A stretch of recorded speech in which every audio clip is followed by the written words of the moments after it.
کیا آپ کے پروردگار آپ کے رب کر سکتے ہیں ایسا کہ اتار دیں ہمارے اوپر دسترخوان آسمان سے؟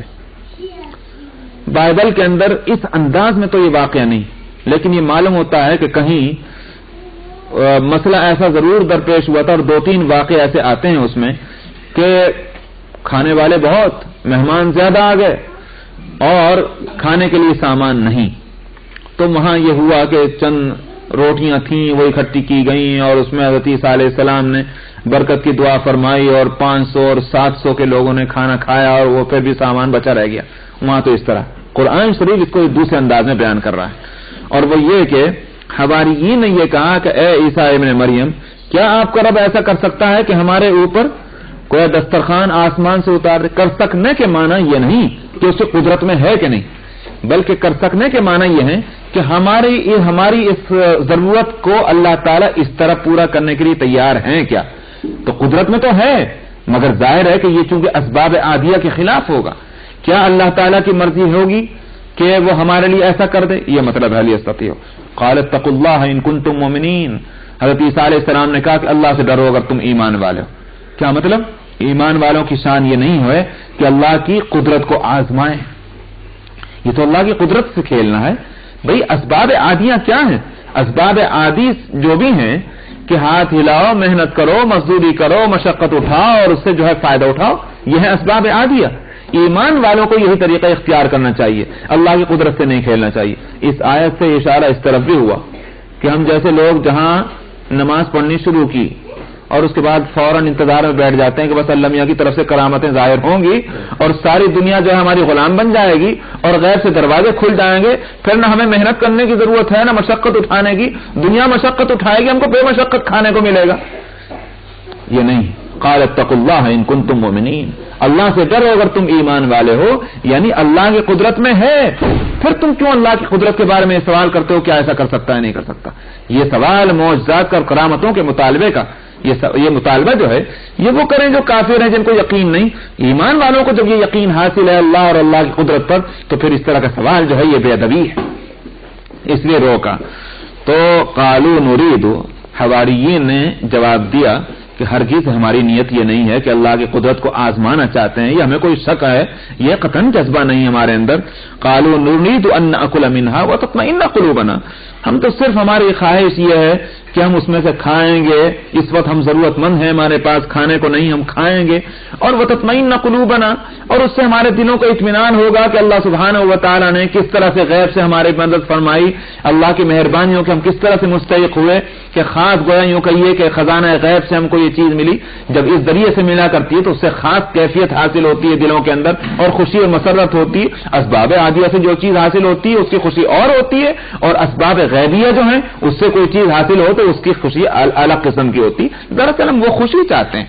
وتطمئن قلوبنا ونعلم ان قد صدقتنا ونكون عليها من الشاهدين، اور اس بات کو بھی ہم دراصل یوں کہیے کہ اس کا ایک علم یقین حاصل کر لینا چاہتے ہیں کہ آپ نے اللہ کی قدرت کے بارے میں جو کچھ بھی خبریں دی ہیں اس بارے میں واقعتاً آپ سچے ثابت ہوئے ہیں، اور ہم ونكون عليها من الشاهدين، اور ہم دوسروں کے واسطے اس بات کے لیے گواہ بھی بن جائیں کہ جو تعلیمات آپ کی ہم تک پہنچی ہیں اللہ کی قدرت کے تعلق سے، جو خبریں آپ نے ہم کو سنائی ہیں، ہم جب تجربہ ہمارے اوپر ہو جائے گا تو ہم بعد کی امتوں کے واسطے اس بات کے لیے گواہ بن جائیں گے، شاہد بن جائیں گے۔ یہ ہماری نیت ہے، ورنہ خدا نہ خواستہ اللہ کی قدرت میں شک اور شبہ ہمارے دلوں کے اندر نہیں ہے۔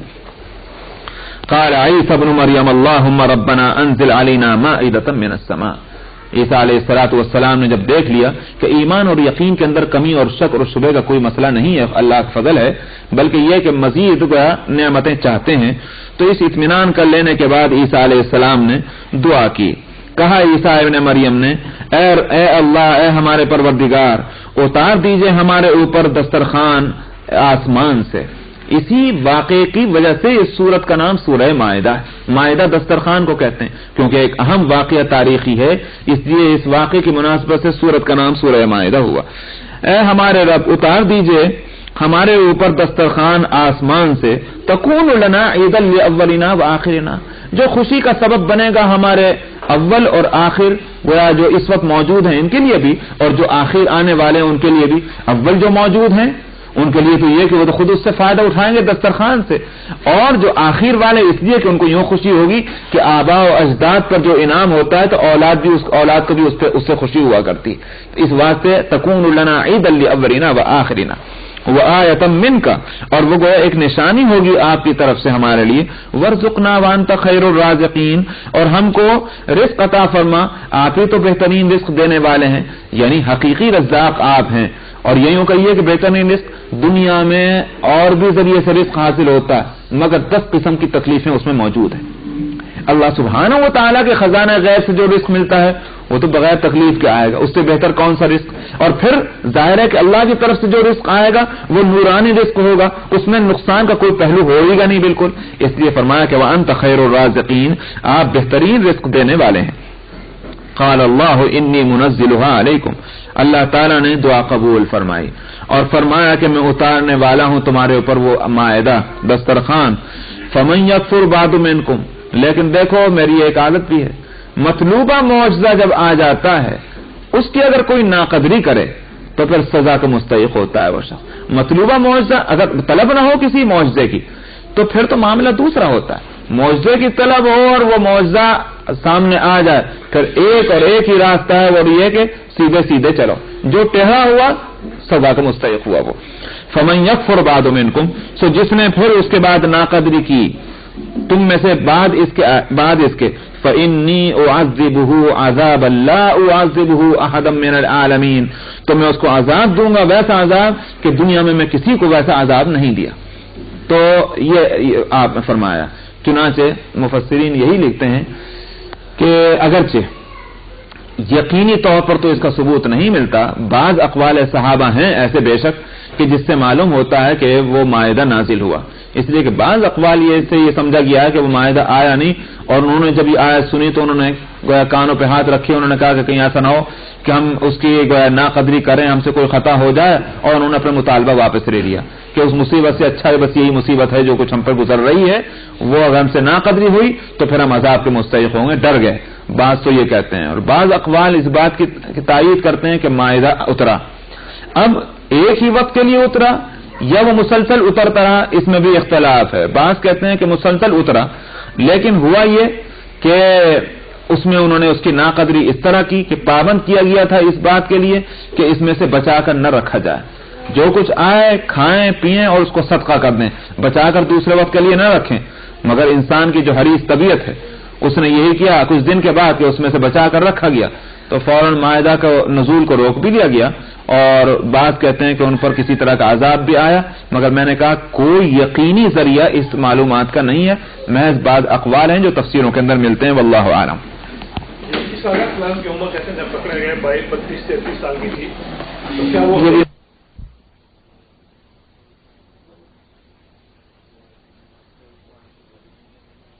من الشیطان الرجیم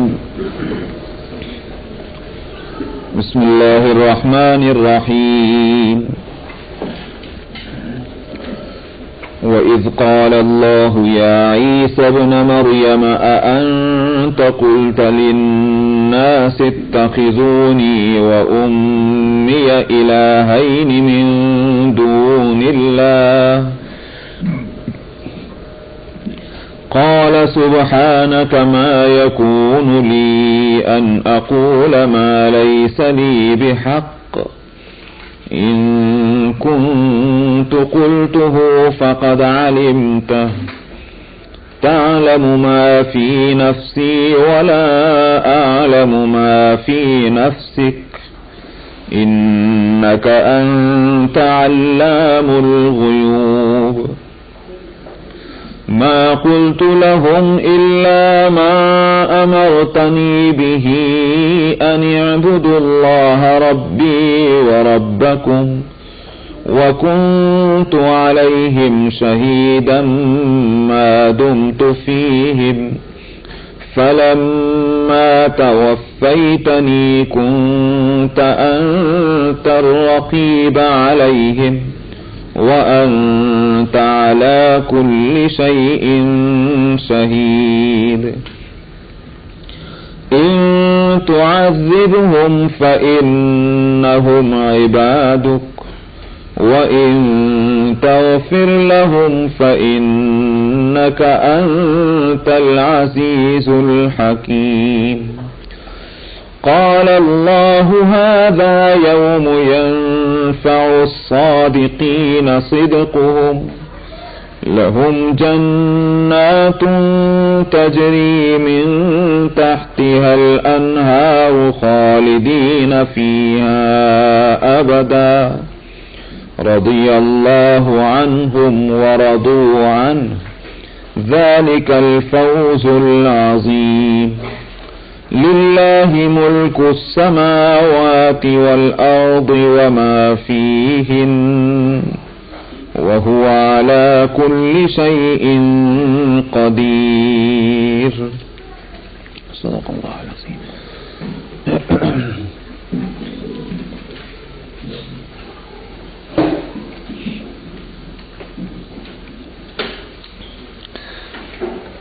حضرت عیسیٰ علیہ الصلاۃ والسلام کا تذکرہ گزشتہ آیتوں میں چل رہا ہے.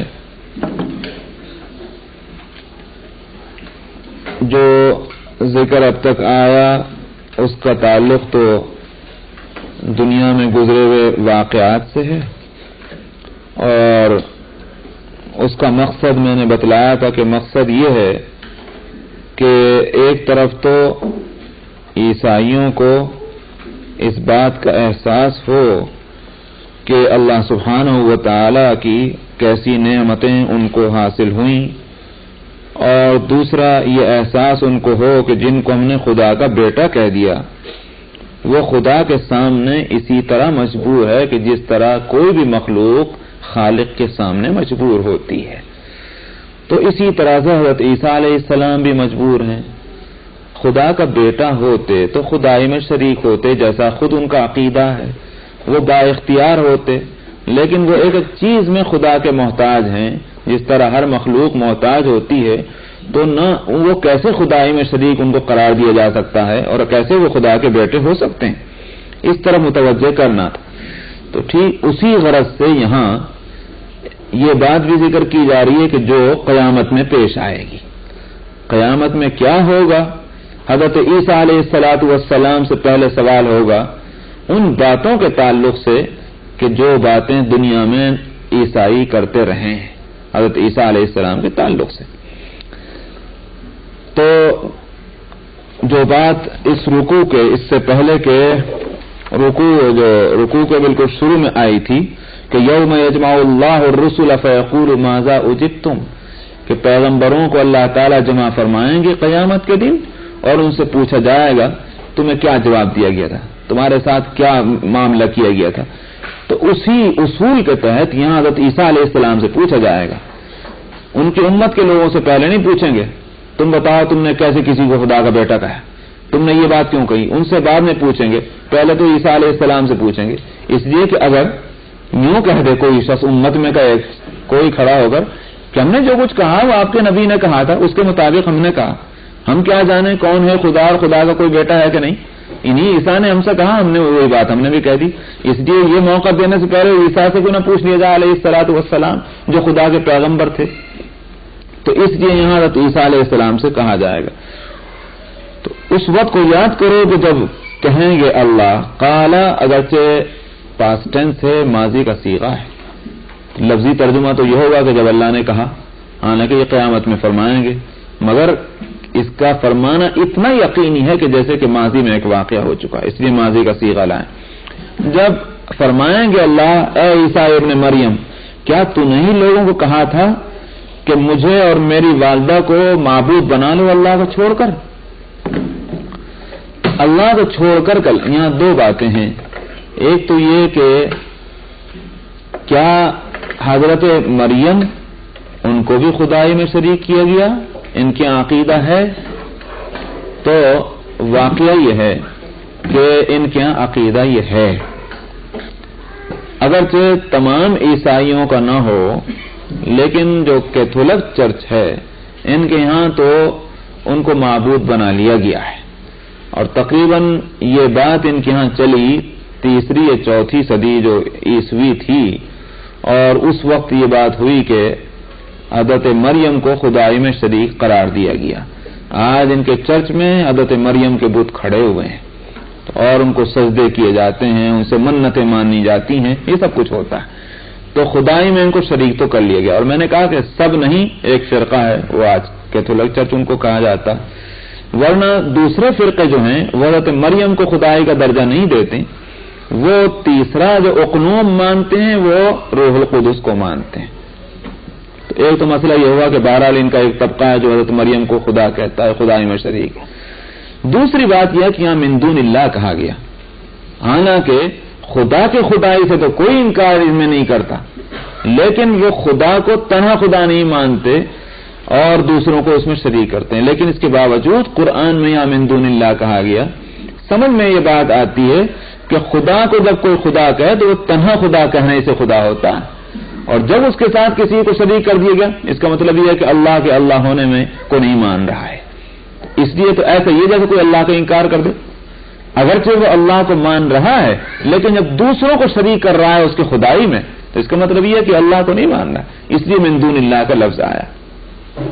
قال سبحانک ما یکون لی ان اقول ما لیس لی بحق.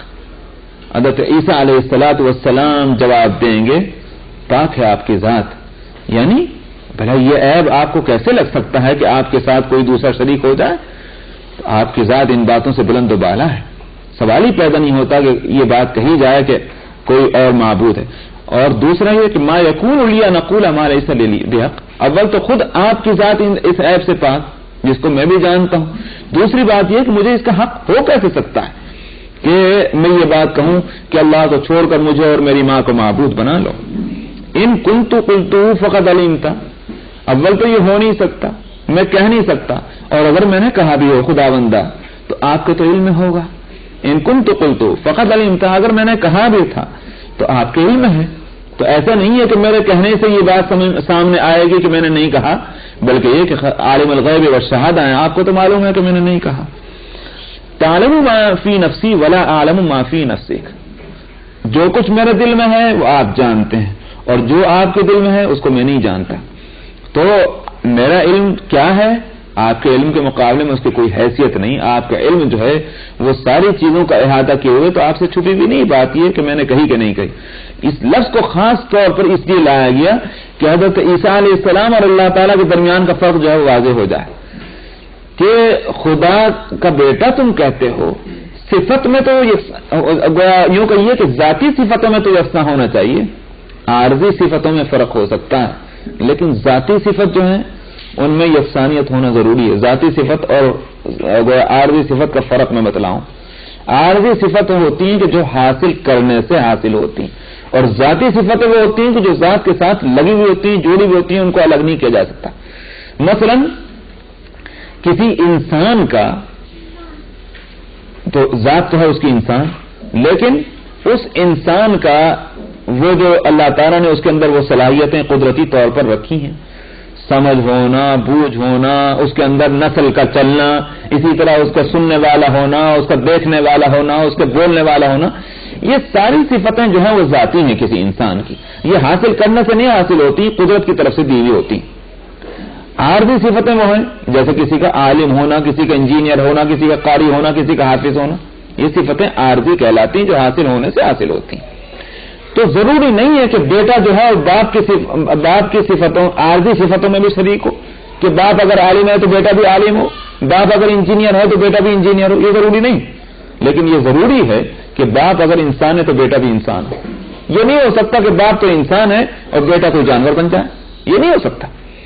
اس واسطے یہاں فرمایا گیا کہ اگر یہ کیا نام ہے حضرت عیسیٰ علیہ الصلوۃ والسلام خدا کے بیٹے ہوتے تو خدا کی جو ذاتی صفتیں ہیں وہ صفت تو اس کے اندر ہونی چاہیے تھی, اور عالم الغیب والشہادہ ہونا یہ اللہ سبحانہ و تعالیٰ کی ذاتی صفت ہے, یہ حاصل کی ہوئی صفت نہیں ہے باہر سے, یہ اللہ کی ذاتی صفت ہے. تو اس ذاتی صفت میں تو شریک ہونا چاہیے تھا اس کے بیٹے کو, ورنہ تو پھر ایسا ہی ہے کہ جیسے کسی انسان کا بیٹا جانور بن جائے. تو کیا تم یہ سمجھتے ہو کہ اللہ کا بیٹا جو ہے وہ اللہ کی صفات میں شریک نہیں, ذاتی صفات میں؟ تو یہ تو عیب ہے. کوئی کہتے فلانے آدمی کے گھر میں جانور پیدا ہوا, تو ایسی ہوگی جیسے کسی کو گالی دے دی. ایسے ہی تم اللہ کو گالی دینا چاہتے ہو یہ کہہ کر کہ اللہ کا بیٹا ہے اور وہ بیٹا اس کی صفات میں شریک نہیں، تو یہ تو اللہ کی توہین ہوئی یہ، اور ظاہر ہے کہ یہ اس کو نہیں تم مانو گے، اس لیے یہی کہا گیا کہ ان کنت تعلم ما فی نفسی ولا اعلم ما فی نفسی، اور یہ بات خود حضرت عیسیٰ علیہ السلام سے اس لیے کہلوائی جائے گی کہ تم جن کو خدا کا بیٹا کہہ رہے ہو وہ خود اس حقیقت سے واقف ہیں کہ وہ خدا کا بیٹا ہو ہی نہیں سکتے۔ انک انت علام الغیوب، آپ تو غیبوں کے بہترین سب سے زیادہ جاننے والے۔ ما قلت لهم الا ما امرتنی به ان اعبدوا الله ربی وربکم، میں نے ان سے اور کچھ بھی نہیں کہا، یہی بات کہی کہ جو آپ نے مجھے کہنے کا حکم دیا تھا، اور وہ کیا بات تھی کہ تم سب مل کر کے اللہ کی عبادت کرتے رہنا، اور وہ اللہ کہ جو میرا بھی رب ہے اور تمہارا بھی رب ہے، یہی میں نے کہا تھا ان سے، اور یہی بات کہنے کا آپ نے حکم دیا تھا۔ دیکھیے ایک ایک لفظ وہ لایا جا رہا ہے کہ جس سے حضرت عیسیٰ علیہ السلام کی حیثیت بھی سامنے آ جائے، اور حضرت عیسیٰ علیہ السلام نے دنیا میں کیا باتیں کھول کھول کر کہیں وہ بھی معلوم ہو جائے، پھر تمہارا کیا منہ ہے یہ سب کچھ کہنے کا دنیا میں کہ حضرت عیسیٰ علیہ السلام خدا کے بیٹے ہیں یا خدائی میں شریک۔ وَكُنْتُ عَلَيْهِمْ شَهِيدًا مَا دُمْتُ فِيهِمْ، جب تک میں رہا تو میں نگرانی کرتا رہا ان کی اور میں گواہ رہا۔ فَلَمَّا تَوَفَّيْتَنِي كُنْتَ أَنْتَ الرَّقِيبَ عَلَيْهِمْ، میں جب دنیا سے اٹھا لیا گیا اور وفات ہو گئی میری، یہاں توفیتنی سے مانا وہ وفات ہی، حقیقی وفات مراد نہیں، بلکہ اس سے مراد ہے دنیا میں رہنے کی جو مدت مقرر فرمائی تھی جو وہ پوری ہو گئی، وہ مراد ہے۔ تو جب آپ نے میری مدت کو پورا کر دیا تو پھر آپ نگہبان ہو گئے، تو مجھے معلوم نہیں کہ میرے بعد ان لوگوں نے کیا کیا، آپ کو پتا ہے کیا کیا۔ وَأَنْتَ عَلَىٰ كُلِّ شَيْءٍ شَهِيدٌ، اور آپ کی ذات تو وہ ہے کہ ہر چیز کی نگہبان اور نگراں ہے، تو اس لیے آپ ان کے بھی نگراں ہو گئے۔ یہ مطلب نہیں ہے کہ میں نہیں تو آپ آمد تیمم بخاص والا قصہ کہ صاحب میں نہیں تو لہذا جب تک میں ہوں تو میں نگہبان ہوں، اور میں نہ ہوں تو پھر آپ میرے بطور خلیفہ کے نگہبان ہو جائے، وہ نہیں، بلکہ حقیقت یہ ہے کہ آپ کی نگرانی اور نگہبانی چونکہ ہر چیز کو شامل ہے، اس لیے میری امت جو تھی میرے بعد وہ بھی آپ ہی کی نگرانی میں تھی، تو مجھے معلوم نہیں کہ میرے بعد کیا ہوتا رہا۔ ان تعذبهم فانهم عبادك وان تغفر لهم فانك انت العزیز الحکیم۔ اب نبی تو نبی چونکہ امت کے لیے باپ کا درجہ رکھتی ہے، نبی کا مقام امت کے لیے باپ کا مقام ہوتا ہے، اور وہ باپ کیسا باپ ہو سکتا ہے کہ جس کو اپنی اولاد سے لگاؤ نہ ہو، شفقت نہ ہو، اس کی طرف سے اس کے دل میں محبت نہ ہو، تو ہمدردی نہ ہو، ظاہر ہے کہ ہو نہیں سکتا۔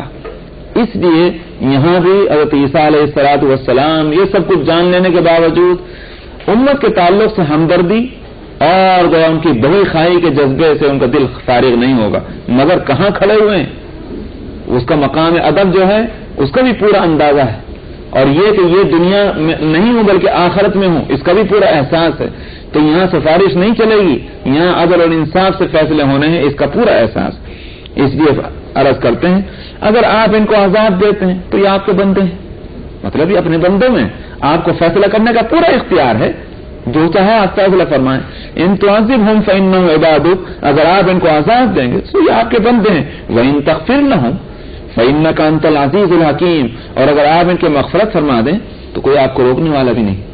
فانك انت العزیز الحکیم، آپ غالب ہیں اپنے فیصلوں کے نافذ کرنے میں، اور آپ کا فیصلہ جو ہے وہ حکمت بھرا ہے۔ اگر آپ ان سب کو، ان مشرکین کو، میری امت کے مشرکوں کو سب کو آپ جنت میں بھی بھیج دیں تو ایک تو کوئی روک نہیں سکتا آپ کو ایسا کرنے سے، اور دوسری بات یہ یوں نہیں کہنے گا کہ ایسا غیر عاقلانہ فیصلہ ہے اللہ میاں کا معاذ اللہ، اس لیے کہ آپ کا یہ فیصلہ بھی کسی حکمت کے تحت ہی ہوگا۔ تو فإنک انت العزیز الحکیم۔ مفسرین نے ایک بہت اچھی بات یہاں لکھی ہے کہ حضرت ابراہیم علیہ السلام کا ایک قول قرآن نے نقل کیا، اور یہاں حضرت عیسیٰ علیہ السلام کا بھی ایک قول قرآن نقل کرتا ہے، لیکن اللہ سبحانہ و تعالیٰ کے لیے وہاں دوسری صفت حضرت ابراہیم استعمال کرتے ہیں، یہاں عیسیٰ علیہ السلام دوسری صفات کو استعمال کر رہے ہیں۔ وہاں تو ہے کہ فمن تبعنی فإنہ منی ومن عصانی فإنک غفور الرحیم۔ حضرت ابراہیم علیہ السلام نے جب بناء کعبہ کی، کعبے کی تعمیر کے وقت جو دعائیں مانگی تھی، اس وقت یہ کہا تھا خدا بندہ میری نسل میں سے جن لوگوں نے میرے طریقے کو اپنایا، اس کو فالو کیا، تو وہ تو میرے ہی میں شمار ہوں گے، میری امت کے لوگ ہوں گے، میرے طریقے پر ہوں گے، میری جماعت میں ہوں گے، فإنہ منی، وہ تو مجھ سے ہوں گے۔